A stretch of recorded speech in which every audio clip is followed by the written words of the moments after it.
أعوذ بالله من الشيطان الرجيم بسم الله الرحمن الرحيم الحمد لله رب العالمين والصلاة والسلام على المبعوث رحمة للعالمين فنصلي عليه في الأولين وفي الآخرين وفي الملأ الأعلى يا رب العالمين أوصيكم ونفسي بتقوى الله عز وجل كما جاء في محكم التنزيل يا أيها الذين آمنوا اتقوا الله وقولوا قولا سديدا يصلح لكم أعمالكم ويغفر لكم ذنوبكم ومن يطع الله ورسوله فقد فاز فوزا عظيما.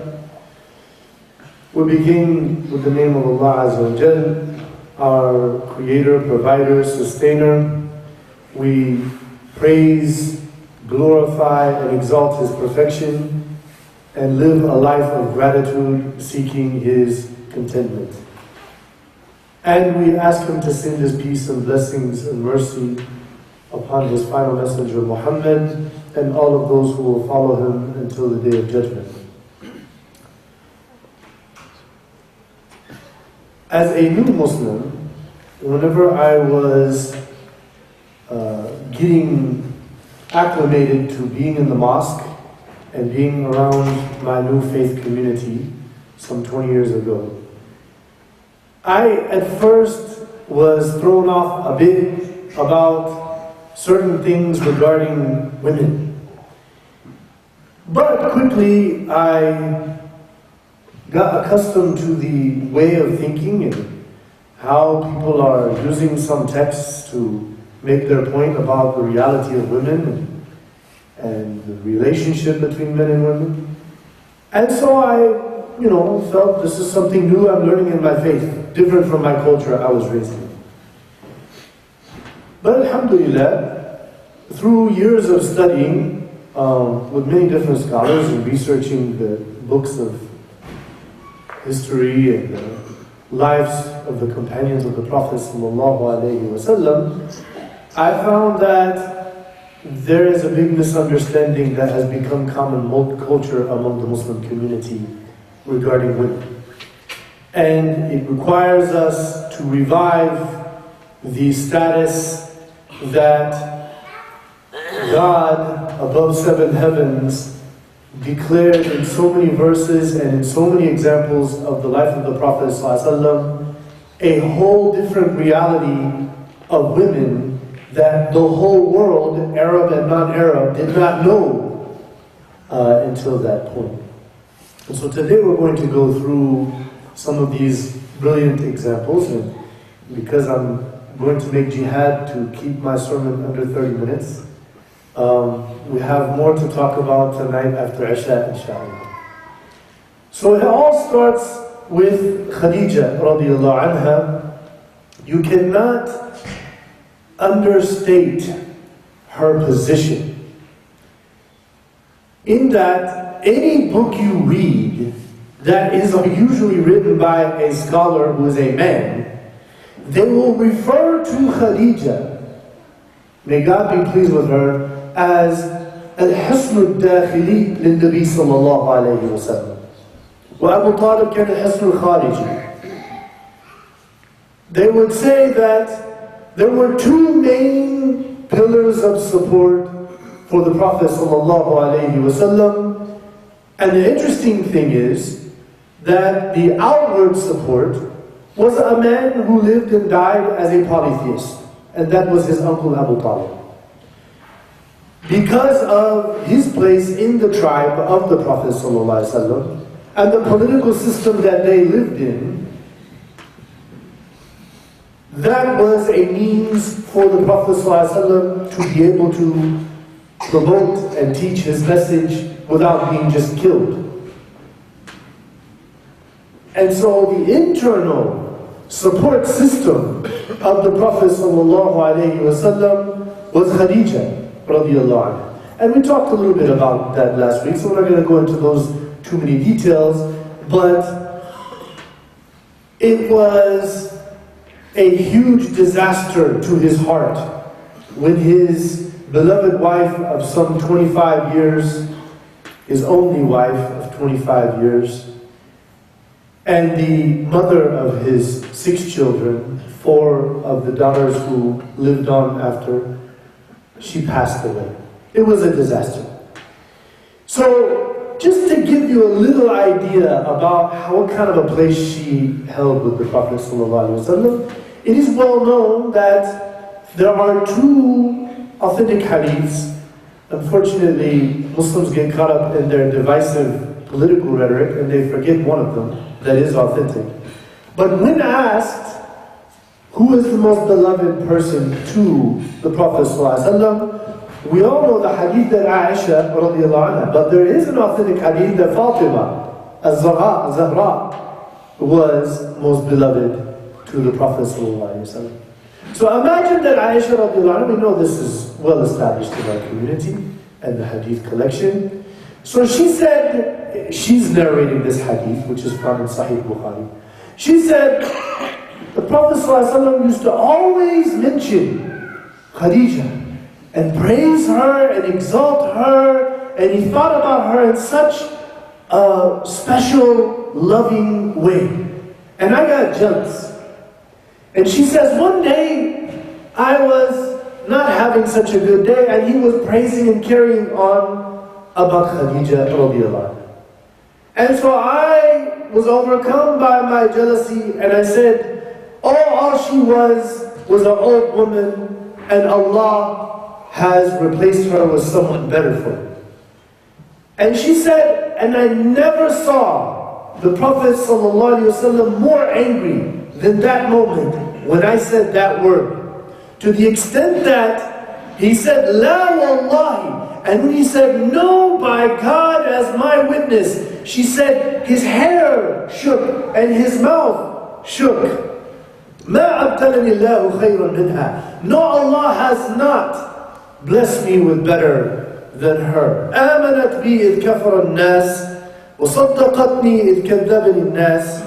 قالت عائشة فقلت في نفسي لا أذكرها بسيئة أبدا. Aisha radiallahu anha said that then the Prophet ﷺ said, no one has ever replaced me with someone better than her, that she was by my side, believing in me and supporting me when people disbelieved in me. And when people called me a liar and they said that I'm lost or possessed, she was there supporting me and believing in me.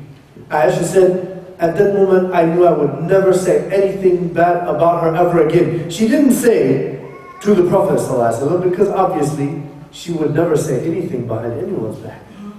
Aisha radiallahu anha, we don't want to spend too much time because you know so much. But I want to make it clear because one time I was sitting with a brother who is known in the mosque to be a very religious Muslim man. And he's on the board.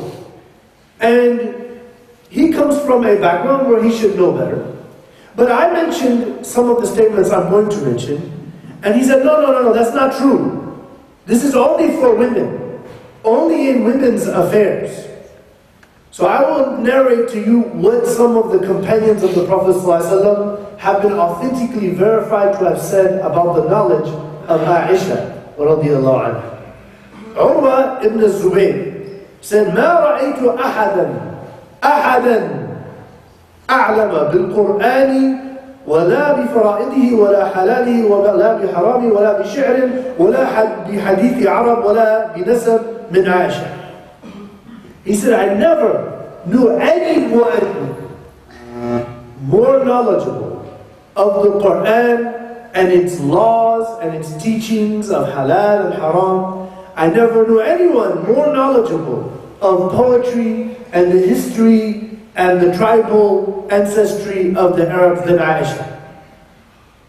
When he says anyone, every scholar understood it meant anyone. Abu Musa al-Ash'ari, he is one of the 4 who were known as the greatest scholars the Prophet ﷺ had taught. And he was made by Umar as the scholar and Imam of Basra when the first city was built by Muslims outside of the Arab world. Abu Musa al-Ash'ari says, ما أشكل علينا أصحاب رسول الله صلى الله عليه وسلم حديث قط فسألنا عائشة إلا وجدنا عندها منه علما كثيرا. We, the companions of the Prophet ﷺ, ashab, we would never find a debate about some teaching of Islam or some statement of the Prophet, except we would go to Aisha, and then we would find that she has lots of knowledge on the subject and would solve the matter for us. Ata ibn Abi Rabah, one of the great tabi'een and the scholars, he said, كانت عائشة رضي الله عنها أفقه الناس وأحسن الناس رأيا في العامة. He said, among the companions of the Prophet ﷺ, male and female, there was Aisha, who was the most knowledgeable of Islamic law and jurisprudence. And she had the most solid opinion. When she would bring it forth, her ability to clarify her point was better than all of the rest.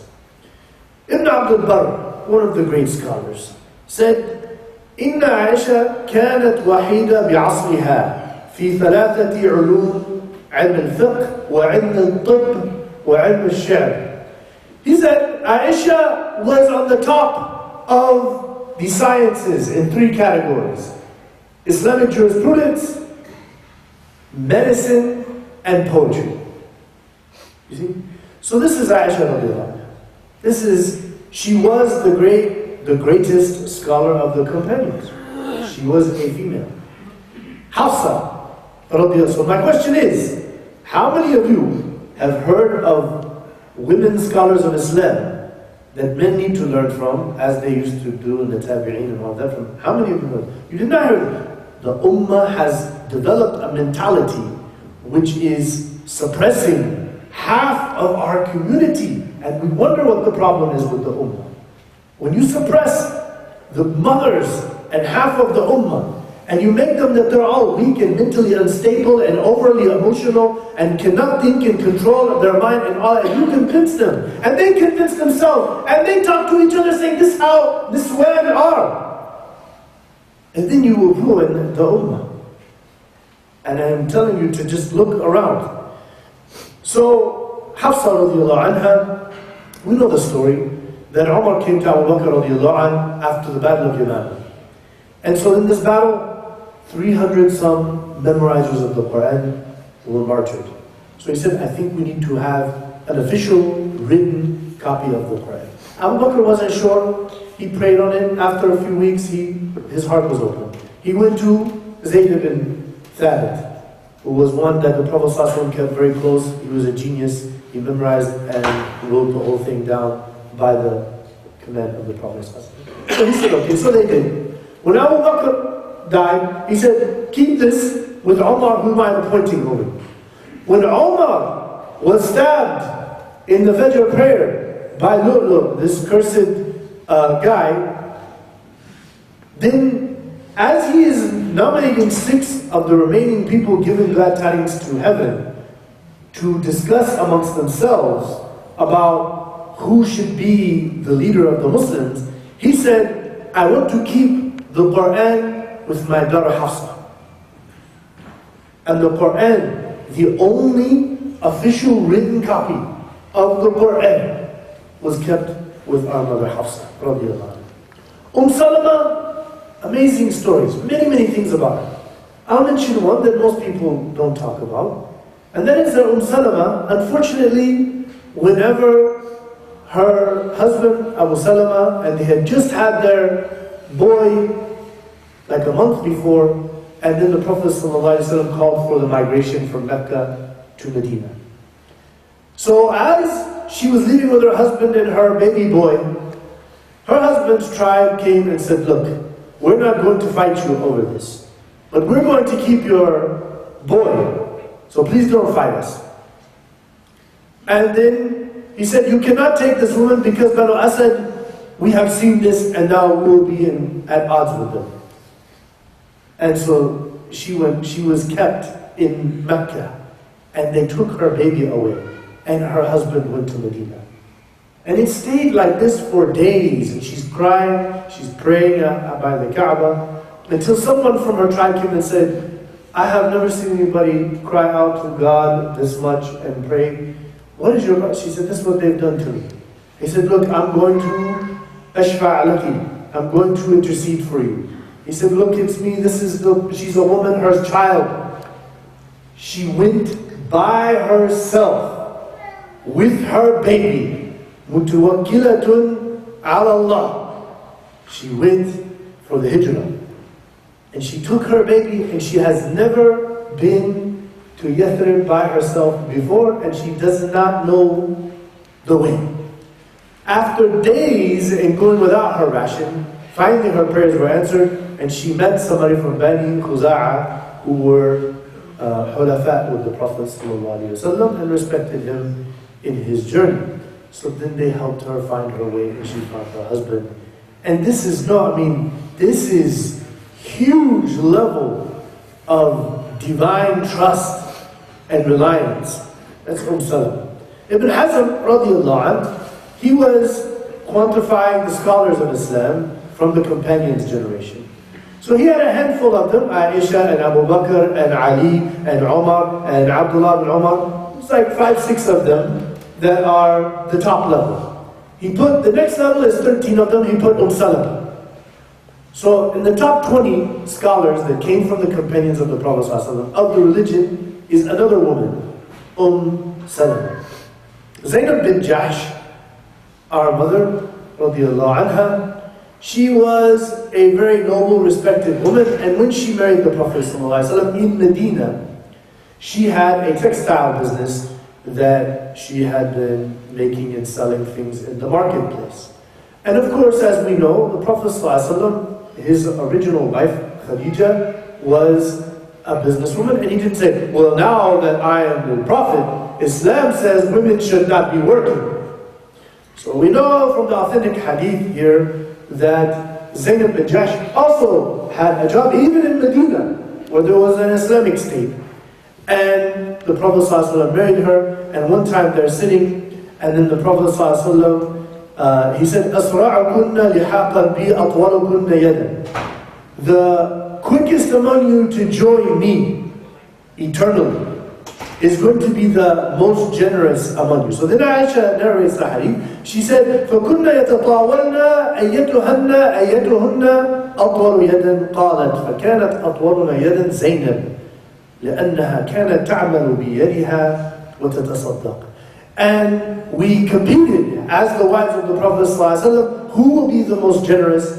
And we all found that Zainab was the most generous among us because she had a job and a business that she made her own money, and she was giving all of that money to the poor. And so some of the scholars called her Ummul Masakin, because all of the poor people used to always gather around her and she would take care of them.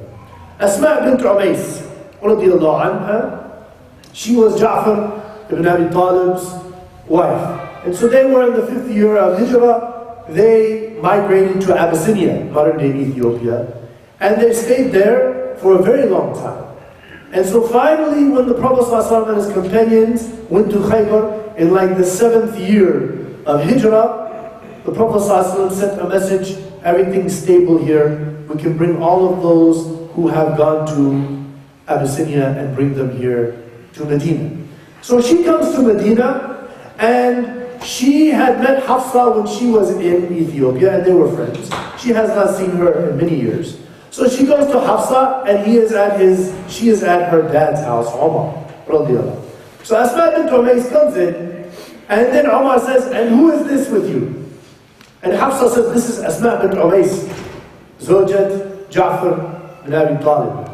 He said, oh, and then he told her, he said, well, you know, Rasulullah sallallahu أحق بنا منك لأننا هاجرنا معه من مكة إلى المدينة.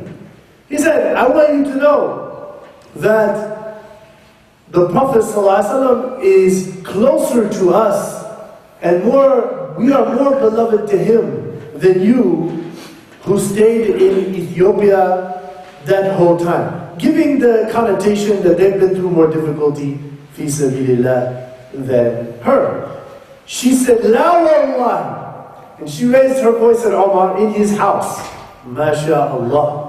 if you know what this is some big deal. She said, this is not true. In fact, we went through all kind of hardships and poverty, and we were struggling to survive, and we were fearing our livelihood. And then we came all the way across here not knowing what we're going until we came here twice. I will not eat or drink until we go to the Prophet ﷺ to get his opinion on this matter.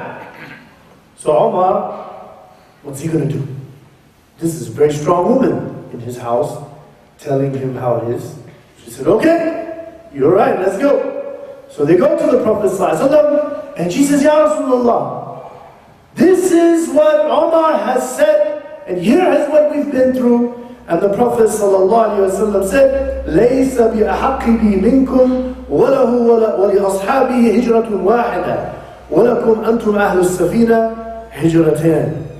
He said, no, he is not more rightful of me than you guys, because they only made one migration, and you, the people who had to go over the sea to get where you're going, have gone twice in your life. Now if you're looking at the reality, the Prophet ﷺ lives in a very patriarchal society, no question.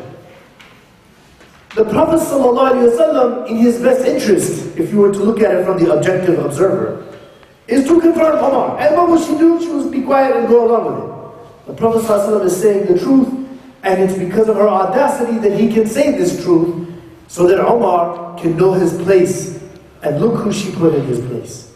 Radiallahu anha wa radiallahu anhum ajma'in. So, Asma or Nusayba bint Ka'b. Somebody once asked me, is it haram for a woman to fight in a battle?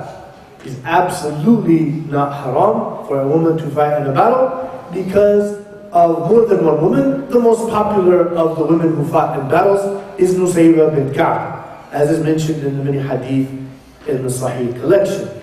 And so it says that it is narrated in Uhud that the Prophet ﷺ said, مَا الْتَفَتُّ يَوْمَ أُحُدْ يَمِينًا وَلَا شِمَالًا إِلَّا وَأَرَاهَا تُقَاتِلُ دُونِي. He said, in the battle of Uhud, when they were all surrounding me, I looked to my right and I looked to my left, and there is Nusayba fighting the pagans, warding them off from me. Allahu Akbar.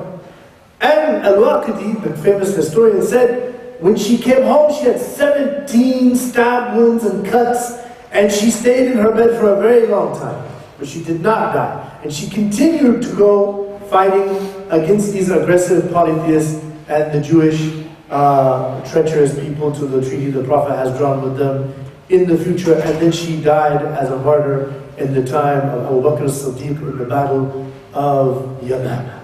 Radiyallahu anha wa ardaha. Asma bint Abi Bakr, you know the story.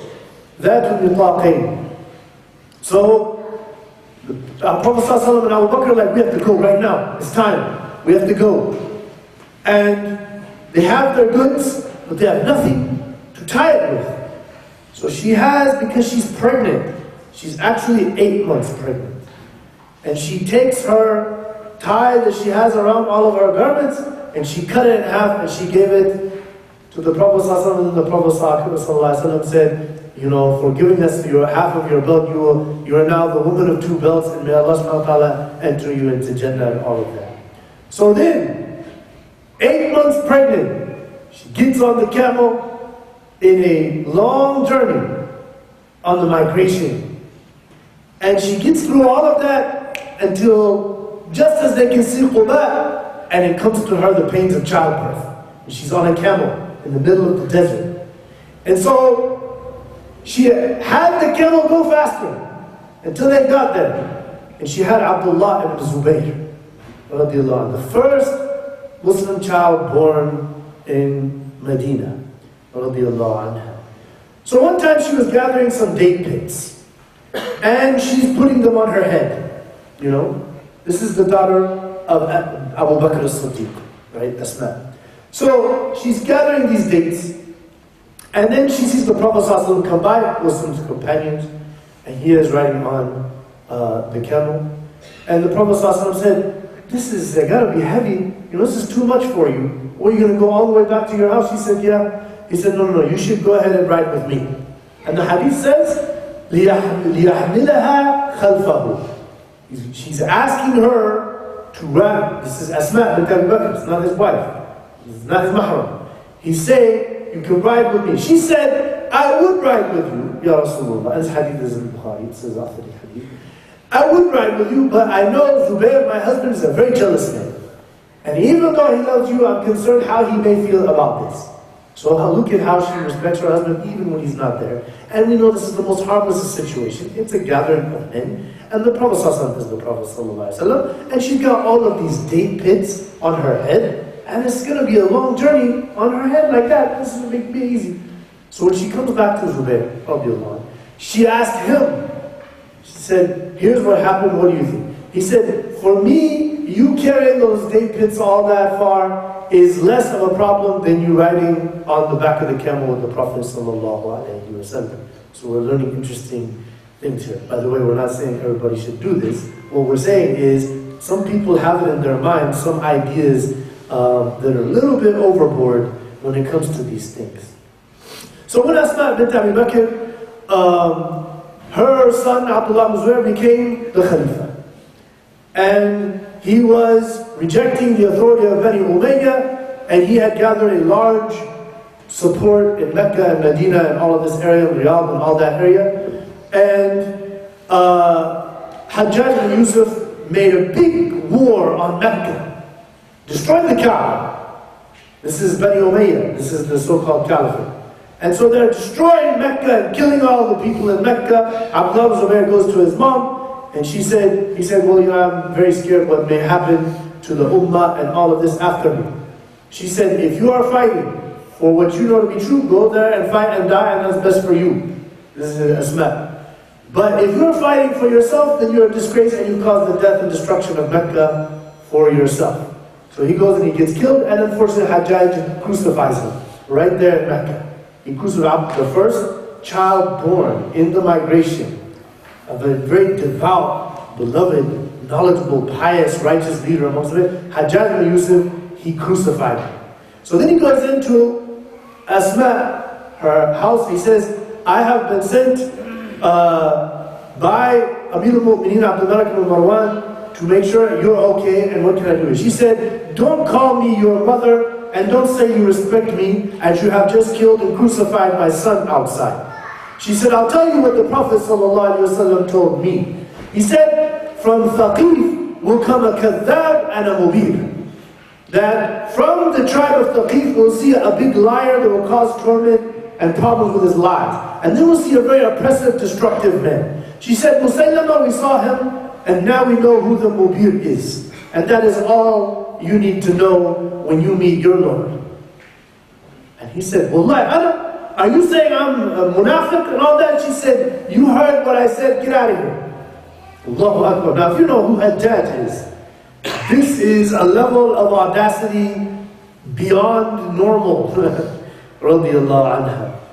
And so the last person I will just remind us of, I have a few more that I want to talk about. But Umar radiallahu anhu, when he became the caliph, he put a woman named Ash-Shifa bint Abdullah, and she was a very scholarly woman and a very strong, large woman. He made her the manager of the Medina marketplace.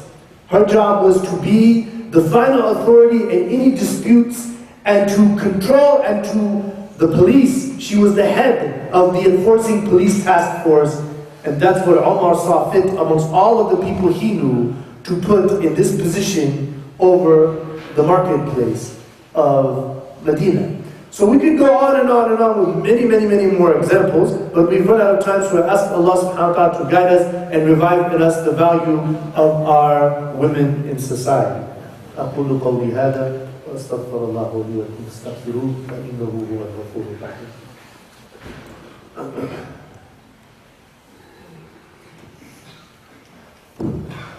Bismillah, alhamdulillah, wassalatu wassalamu ala rasulillah. In conclusion, it is no question an obligation on every Muslim to review their religion and to not assume that whatever they grew up with or whatever they saw in the Muslim societies or whatever the uncles and the aunties or even the imams are saying on the pulpits, we need to objectively actualize the truth of this stuff through a verified source of knowledge rather than just going along and handing down to children and family around us this stuff. Because I can tell you, women and many other categories, there are lots of confusions and misunderstandings, misplaced priorities, exaggerated teachings, blown out of proportion understandings and relations between people. So I ask Allah, Ya Allah, guide us to the straight path.